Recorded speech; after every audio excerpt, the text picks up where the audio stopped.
Everybody, welcome back to kingdom of learning. तो इस video में हम बात करने वाले हैं आपकी कट ऑफ कैसे बनेंगी, डीयू में कितने रजिस्ट्रेशन हो चुके हैं और आपका एडमिशन का क्या स्कोप है, जो भी आपके मार्क्स हैं उनके साथ। अगर हम बात करें कि यहाँ पर दिल्ली यूनिवर्सिटी का जो एडमिशन है वो आज 31 अगस्त है और आज आपकी रजिस्ट्रेशन की लास्ट डेट है।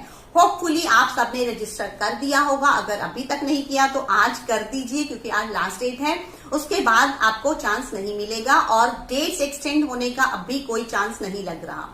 तो अब यहाँ पर बात आती है कि अगर आपने रजिस्ट्रेशन करवा दिया है, अगर आपका मेरिट बेस्ड एग्जाम है तो उसके लिए आपकी कट ऑफ्स बनेंगी, और अगर आपका एडमिशन टेस्ट होना है लाइक डीयू जैट होना है तो उसकी भी डेट्स रिलीज हो चुकी हैं। आप एंड आई होप कि आप सबने उसकी प्रिपरेशन करनी भी स्टार्ट कर दी होगी, और अगर अभी तक नहीं की है तो this is high time already. It's too late, only 1 month is left, rather I will say less than 1 month is left, so start preparing now. तो अब बात करते हैं कि अगर आपने आप कट ऑफ वाले स्टूडेंट हैं, आपका एडमिशन दिल्ली के किसी भी दिल्ली यूनिवर्सिटी के किसी भी कॉलेज में कट ऑफ से होना है। कट ऑफ से होना है मतलब कि मेरिट बेस्ड एडमिशन होना है। और जिस तरह से अगर आप इन चीजों को रेगुलरली चेक कर रहे हैं तो आपको पता होगा कि इस बार का क्या सीन है। अगर हम बात करें कि कितनी रजिस्ट्रेशन दिल्ली यूनिवर्सिटी में हो चुकी हैं तो guys that is a number beyond belief. अगर हम बात करें दिल्ली यूनिवर्सिटी में जो टोटल सीट्स होती हैं वो अराउंड 70,000 होती हैं, और अगर हम इस चीज को चेक करने लगे कि दिल्ली यूनिवर्सिटी में कितने रजिस्ट्रेशन की बात करते हैं कि डीयू में कितने रजिस्ट्रेशन हो चुके हैं, तो आई थिंक जब भी एडमिशन ये प्रोसेस रजिस्ट्रेशन का प्रोसेस स्टार्ट हुआ था उसके 2-3 दिन के अंदर ही 1 लाख से ऊपर स्टूडेंट्स ने रजिस्टर कर लिया था दिल्ली यूनिवर्सिटी में। तो आज जब लास्ट डेट है तो आप इमेजिन कर सकते हैं कि कितने स्टूडेंट्स ने दिल्ली यूनिवर्सिटी में रजिस्टर करवाया होगा। और जहां तक अगर हम कोई न्यूज में पढ़ते हैं या कहीं पर देखते हैं तो इस बार जो है वो दिल्ली यूनिवर्सिटी की रजिस्ट्रेशंस जो है वो उन्होंने सारे रिकॉर्ड्स ब्रेक कर दिए हैं।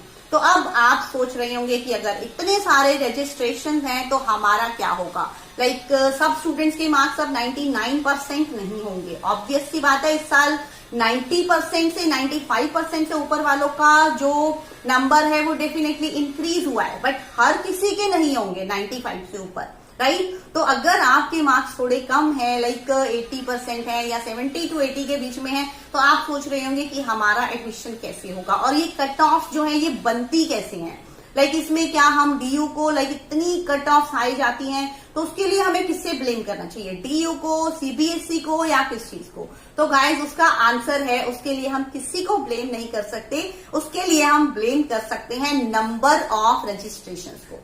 मीन्स यहाँ पर मैं इस प्रोसेस को थोड़ा सिंप्लीफाई करके आपको समझा देती हूँ। आपके माइंड में डेफिनेटली क्यूरियोसिटी आ रही होगी कि कट ऑफ आखिर बनेंगी कैसे और हमारा कितना चांस है। तो अगर आप यहाँ पर देखें तो एक्चुअली में क्या है, हम एक एग्जाम्पल से इसको इजीली जान सकते हैं। एग्जाम्पल क्या है कि मान लो आपने एक कॉलेज है, हम रामजस कॉलेज फॉर एग्जाम्पल एक कॉलेज ले लेते हैं, रामजस कॉलेज। उन्होंने इंग्लिश ऑनर्स की उनकी जो सीट्स हैं वो हैं 100 सीट्स हैं, राइट।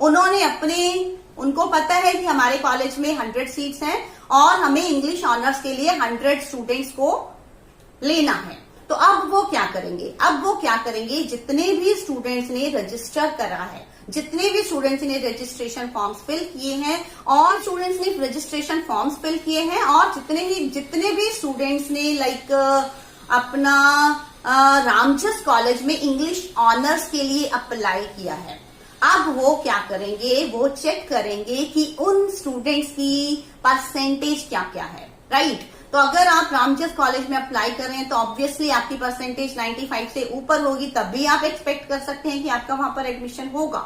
तो अब रामजस कॉलेज क्या करेगा कि वो सारे रजिस्ट्रेशन फॉर्म्स में से सिग्रीगेट कर लेगा कि रामजस कॉलेज में इस पर्टिकुलर कोर्स के लिए कितने बच्चों ने अप्लाई किया है। तो अब उनके पास तो 100 ही सीट्स हैं, तो वो चेक करेंगे कि हमारे कॉलेज में जो 100 सीट्स हैं उसमें से सबसे ज्यादा परसेंटेज वाले बच्चे कौन से हैं। अगर उनको लगता है कि उनमें से लाइक जितने बच्चों ने रामजस के लिए अप्लाई किया है उतने में से 50 या सपोज 55 स्टूडेंट्स हैं जिनके मार्क्स 99% या उससे ऊपर जा रहे हैं, राइट। तो वो क्या करेंगे, अब वो उनको अपने कॉलेज की सीट्स तो फिल करनी है, लेकिन ये भी है कि उनको अपनी उसी अकॉर्डिंग ही वो स्टूडेंट्स को चूज करना है जिस अकॉर्डिंग उनका स्टैंडर्ड है। तो अब वो क्या करेंगे कि अपनी हाईएस्ट कट ऑफ वो क्या निकालेंगे, जिस भी स्टूडेंट के हाईएस्ट मार्क्स होंगे उस कॉलेज में जिसने उस पर्टिकुलर कोर्स में अप्लाई किया है। इंग्लिश ऑनर्स में अगर अप्लाई करने वाले रामजस कॉलेज में अप्लाई करने वाले स्टूडेंट्स में से एक बच्चे के हाईएस्ट मार्क्स हैं 99.25 और उसके बाद धीरे धीरे नीचे आते आते आते आते तक 50-60 ऐसे स्टूडेंट्स हैं जिनके 98 तक ही जा रही है कट ऑफ मार्क्स, सॉरी उनके मार्क्स जो है उनकी परसेंटेज इतने इस बीच में ही 98 से 99 के बीच में जा रही है। तो अब रामजस कॉलेज क्या करेगा, अपनी इंग्लिश ऑनर्स की अपनी कट ऑफ कैसे निकालेंगे, वो अपनी इंग्लिश ऑनर्स की कट ऑफ निकालेंगे 99.25 या फिर उसको वो इस तरह से निकालेंगे 98 से लेकर अपना एक विंडो दे देंगे कि इतने से इतने के बीच में अगर आपके मार्क्स हैं तो आप इस कॉलेज में एलिजिबल हैं। तो इस तरह से आपकी कट ऑफ बनेगी। अब आप इसमें डिसाइड कर सकते हैं, एक्चुअली में कोई भी नहीं जानता कि क्या कट ऑफ आएंगी, किस तरह से कट ऑफ बनेगी।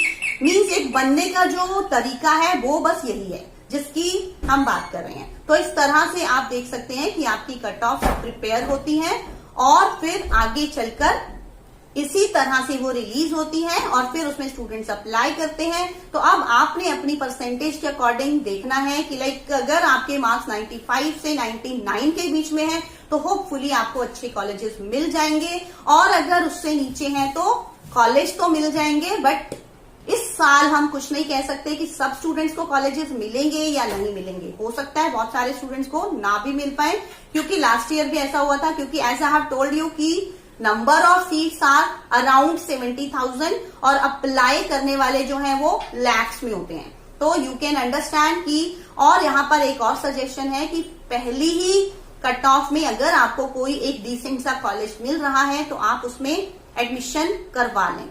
मीन्स अगर आप वेट करते रहेंगे कि हम second cut off third cut off तक जाकर देखेंगे कि हमें कोई बेटर कॉलेज मिलता है, क्योंकि फिर एक प्रॉब्लम आ जाती है कि अगर आपने कहीं भी अप्लाई नहीं किया तो फिर आप आगे जाकर भी एडमिशन नहीं ले सकते। तो आपको कहीं ना कहीं अपनी सीट सिक्योर कर लेनी पड़ती है ताकि आप आगे के प्रोसेस के एक पार्टिसिपेंट बन सकें। तो I hope I have tried to provide you enough guidance in this regard. So if you find this information to be useful, please share this video with others and give the video a thumbs up, and if you have not subscribed to Kingdom of Learning yet, you can do it fast. Thank you so much.